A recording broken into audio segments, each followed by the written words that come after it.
Ward number 1 ના ઉમેદવાર અતુલભાઈ પ્રકાશભાઈ ના ઘરેથી ઉભા છે, માનસિંહ ના પણ ઘરેથી ઉભા છે, રવિસિંહ તો પ્રેક્ષક ગણમાં જ ઉભી ગયો છે, આજથી સાચો સેવક બની ગયો એવું લાગે છે કે પ્રજાની વચ્ચે રહેવું. આજની સભામાં ઉપસ્થિત મુરબ્બી શ્રી ગોવિંદભાઈ, મેયર સાહેબ ભગતભાઈ, હરિકાકા, સુભાષભાઈ, દાદા બાપુ, અહીંયા મંચસ્થ બધા જ વડીલો, યુવાન મિત્રો અને બહેનો, દર વખતની જેમ નગરપાલિકાની ચૂંટણી આવી ગઈ. બધાએ તો વાત એવી કરી કે અહીંયા આ સુવિધા આવી ગઈ, આ સુવિધા આવી ગઈ. એ તો એક કામ કરવાનો ભાગ હતો કે આ આપણો એકદમ અવિકસિત વિસ્તાર હતો, એટલે અહીંયા જેટલી જેટલી સુવિધા આપવાની બાકી હતી એ આપી છે નગરપાલિકાએ. હજુ પણ તમારા ભાગે આવતી બીજી સુવિધાઓ પણ આપશે. મારે તમને પૂછવું છે કે આ 2 વર્ષ સરકારી હતા એને નહીં, બાકી તમારા 5 વર્ષ સભ્યોએ કામ કર્યું છે અહીંયા? એવું લાગે તમને? એટલા માટે મારે કહેવું પડ્યું કે મને મેરે સાહેબે ઘણી બધી વાતો ગણાવી. અહીંયા બગીચાની વાત કરી, હમણાં અહીંયા સ્નાનાગાર, નાહવા માટેનું બહેનોને જે સ્નાનઘર બનાવવાનું હોય એ બી બનાવ્યું. ભગતભાઈ તો શિક્ષક છે એટલે એ શિક્ષણની વાત કરે. ભગતભાઈ, એક વખત તમારા શિક્ષકોમાંથી કોઈનો ફોન આવ્યો, ખબર નથી મને, હું યાદ નથી, પણ એણે એમ કીધું કે અમારી પ્રાથમિક શાળા છે ને દિનુભાઈ તમે જરાક ભલામણ કરો તો અમને અહીંયા ઇંગ્લિશ મીડિયમ સ્કૂલ મળે. અને એ વિભાગ બી ચાલુ થઈ ગયો. અહીંયા સ્કૂલ આપી, હાઈસ્કૂલ આપી. આ હાઈસ્કૂલ લગાવી ત્યારે તમને એમ હતું કે શું શું કામ આવશે. દાખલા તરીકે આપણે અહીંયા આવડી મોટી હાઈસ્કૂલ બનાવી તો આ વખતે અહીંયા બોર્ડનું સેન્ટર પણ મળી ગયું તમને. તમારા બાળકોને 10માની 12માની પરીક્ષા આપવા માટે ક્યાં ક્યાં જવું પડતું હતું, હવે તમે અહીંયા ઘરે જ આપી શકશો. આ બહુ નાની વસ્તુ નથી, પણ તમારા માટે જીવન નિર્વાહની સૌથી વધુ આ વિસ્તારના લોકોને કોઈ જરૂરિયાત હોય તો એ શિક્ષણ છે. તમારા બાળકો શિક્ષણ સારું પામે, ઘર આંગણે પામે, તો આવનારા દિવસોમાં એમને ક્યાંક પણ રોજગારી, નોકરી કે પોતાના કામ ધંધાનો કોઈ પણ વ્યવસાય કરવાનો એનામાં આત્મવિશ્વાસ વધે. શિક્ષણ બહુ જરૂરી છે મિત્રો. પેલા આપણે આ વિસ્તારમાં બેસતા હતા, મને ઘણા લોકો એમ કહે છે ગામમાં કે દિનુભાઈ ન્યા ક્યાં તું નાખી આવ્યો હાઈસ્કૂલ? ગામમાં તો ખૂબ સારી સારી સ્કૂલો છે, પ્રાઇવેટ સ્કૂલો પણ છે, પણ આ વિસ્તારના જે લોકોના બાળકો અહીંયા હું જોઉં છું કે અહીંયા એવા સમાજના લોકો પણ અહીંયા છે કે જે ખૂબ જ પછાત છે.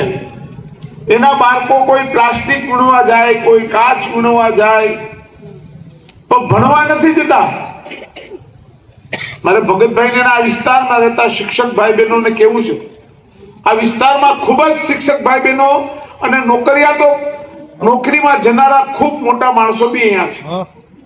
મારે તમને એમ કેવું છે કે તમે એક એક ઘરને એનો બાળક ભણવા જાય, એમની દીકરી ભણવા જાય. આ વિસ્તારમાં ખૂબ ગરીબ ઘર છે. તમામ નોકરિયાત શિક્ષક ભાઈ બહેનો નીકળે અને એ બાળકોને ધીમે ધીમે પણ સમજાવીને એને સ્કૂલના દરવાજા દેખાડે. હું આ વાત બહુ મોટી કહું છું.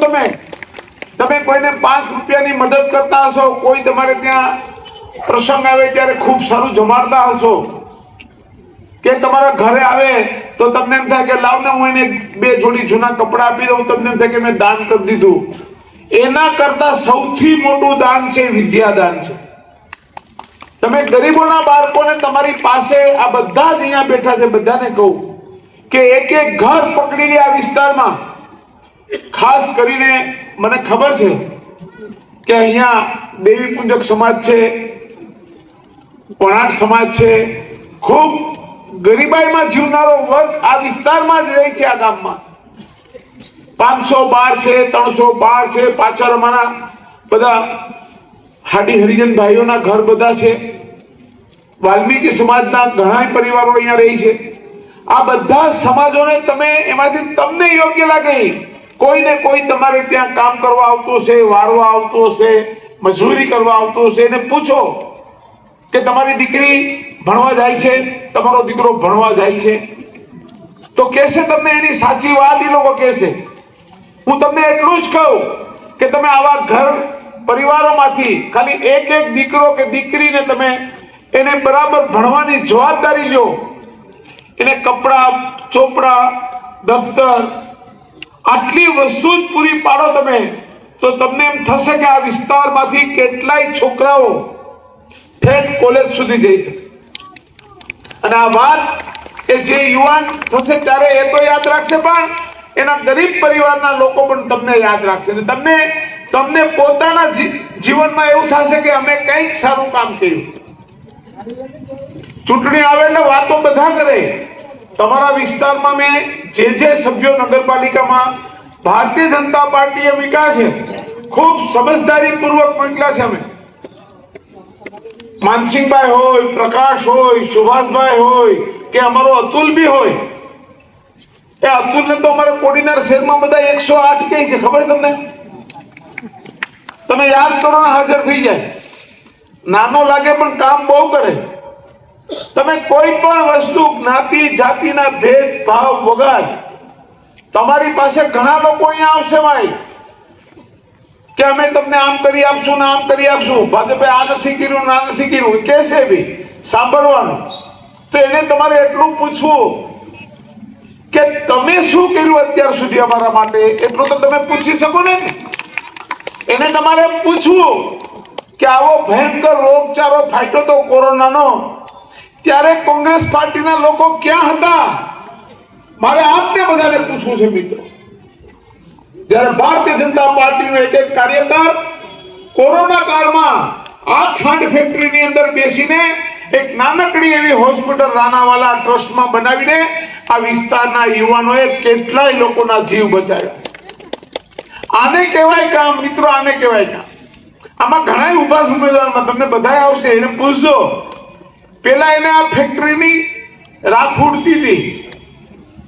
આજ લોકો કે જેને આ ખાંડ ફેક્ટરીની રાખ ઉડતી હતી અને ફરિયાદો કરતા હતા, પછી પાછી ફેક્ટરી બંધ થઈ ગઈ, તો કે આ ફેક્ટરી બંધ થઈ ગઈ, હવે ક્યારેય ચાલુ નહીં થાય, હવે આપણે રોજી રોટીનું શું, આપણા ગામના વિકાસનું શું?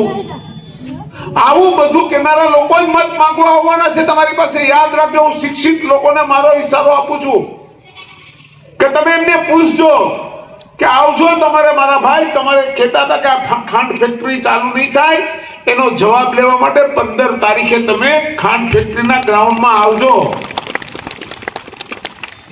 ભારત દેશના આપણા સન્માનીય ગૃહમંત્રી અમિતભાઈ શાહ 15 તારીખે અહીંયા ખાંડ ફેક્ટરીમાં આવવાના છે. અને આવીને આ ખાંડ ફેક્ટરી કેમ વહેલી ચાલુ થાય એનું માર્ગદર્શન અને એની તમામ જરૂરિયાતમાં આઈપીએલ કંપનીને અને સરકારી તંત્રને પણ અહીંયાથી જાગૃત કરવા માટે અને આ ફેક્ટરી કેમ વહેલામાં વહેલી ચાલુ થાય એના માટે આપણા દેશના ગૃહમંત્રી આવી રહ્યા છે. મિત્રો જો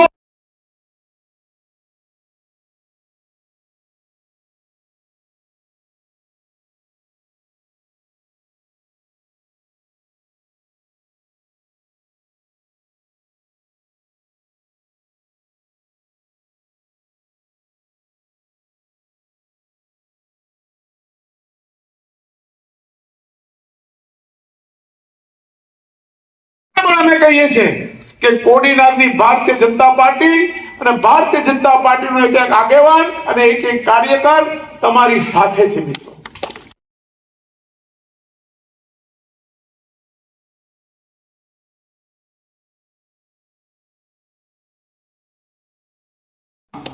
ખાસ કરીને મિત્રો આ ઝુંપડપટ્ટી વિસ્તારમાં, ગરીબ વિસ્તારમાં 512માં તમે લોકો એક ઝુંબેશ ચલાવો આ વિસ્તારના આગેવાનો કે એ ઘરના લોકો ગરીબ છે, મને ઘણી ખબર છે ત્યાં, પણ તમે લોકો એને સુધારવાની દિશામાં પગલા ભરો, એના બાળકોને ભણવા માટે મોકલાવો, એમનું જીવન ધોરણ સુધારો, એને તમે નબળા માણીને નહીં, એને એવા લોકોને કામ ધંધો આપવા માટે તમે એને અહીંથી લઈ જાઓ. તમારી દુકાન હોય, તમારી ફેક્ટરી હોય, તમારું ખેતર હોય, એમાં આ ગરીબ પરિવારના બાળકોને તમે તમારા માટે ત્યાં રાખો, તમારા કામ ઉપર રાખો, અને એને 2 પૈસાની આવક થાય એ દિશામાં બી તમે ધ્યાન રાખો. એના બાળકોને તમે કોઈ નાની મોટી નોકરિયાત હોય, કોઈ ભણેલો હોય, એના માટેની ઉપર સુધી ભલામણ કરો, અને સરકારી નોકરિયાતોમાં પણ ક્યાંય જઈ શકે એ બધા માટે તમે એને ખૂબ મદદ કરો.